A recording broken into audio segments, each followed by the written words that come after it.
One of the most overlooked and ignored tool that you have in your arsenal for personal growth and to continue to catalyze your own evolution is your own inner voice. And I want to talk about this because I notice how often people either are not aware of it or devalue it or actually squander it in the wrong direction. So our inner voice is most productively trained to sound like a coach. And you've probably heard the quote that says, you become the sum of the average of the five closest people to you. Well, I would argue that one of the closest people to you is you. And yet we often don't pay any attention to how we talk to ourselves. We pay a lot of attention to how we talk to others, how we show up at work, and how we prepare for a meeting, but we ignore the power of honing and harnessing our own voice. And to sound like what? I want to propose to you that the most powerful tool that you have that's free, inborn to you, a lot of people cannot afford to have their own personal coach. They don't have that opportunity, but we all have the chance to tap into and train our inner voice to sound like a coach.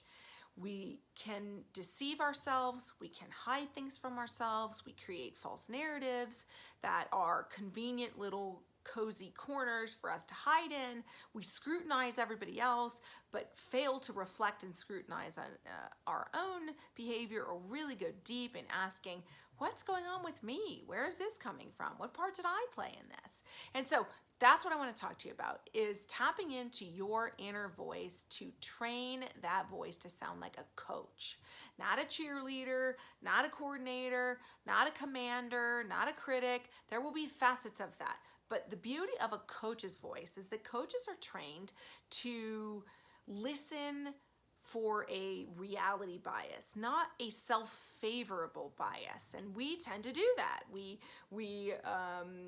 analyze what everyone else is doing with no favorable bias, but when it comes to ourselves, we want to preload our own understanding of what was my true intention, and this is what was going on in that situation, and we give all of that helpful data that we might not pay any attention to if this was someone else. So a coach is trained to have a reality bias, to look at what is really going on here. What's the reality? What's possible? What's your role? What's your accountability? Your opportunity for growth? How can you influence this? What do you need to be empathetic to?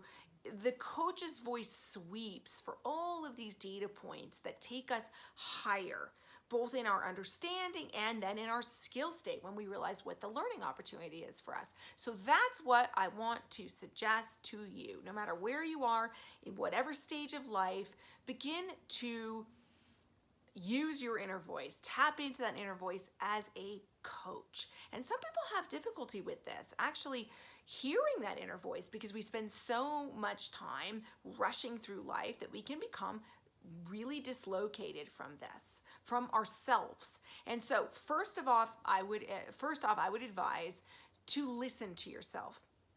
I use the example that if we had a transcript of all of our private thoughts emailed to us at the end of every day, how would we feel about this? We'd probably get really good at hacking into and recoding and rewriting our inner thought track, because we would see it. So first thing, listen to yourself.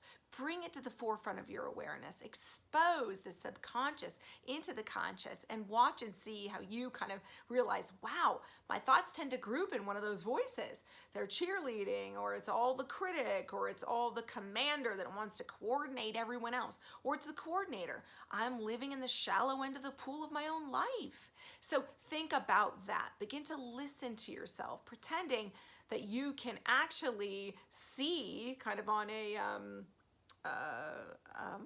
slide deck or on a prompter the transcript of your own thoughts. What does it tell you about where that voice is now and where you need to take it to be that coach that really helps you go higher? It's all that coach's voice is not disconnected from your success. It is 100% an advocate for you, but not at the sacrifice of reality. And that's the truth. Coaches talk tough, straight talk, and that's what we need to do with ourselves. So secondly, after listening to yourself, is ask yourself questions. Start to get accustomed to talking to yourself. It's not a mental problem. It's actually a sign of great cognitive mastery and emotional maturity to be able to tap into that voice and engage, talk back to yourself, and begin with asking some questions. How am I doing? What am I holding on to? What am I resisting? What am I trying to control? What am I afraid of? What would my mentor say about this? What would my younger self say about this? What would my older self say about this? Asking questions is a great way to begin a healthy dialogue with yourself. And then just make sure it's real, that coach's voice constantly cuts into everything for reality. Is that the real situation? Is that the total truth that you just told yourself?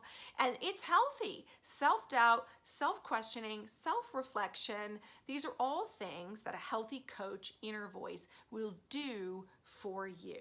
So tap into this, train and hone this inner dialogue that you have with yourself. It is truly one of the most powerful tools that you can have to consistently check in with yourself and push and propel your own evolution when, hey, no one's raising us anymore after age 19, but we all need someone to rear us and raise us throughout life if we're going to reach the fullest potential of what we're capable of, and it needs to be done. And so who's it up to? It's going to be up to us. So train that inner coach, that inner voice to sound like a coach.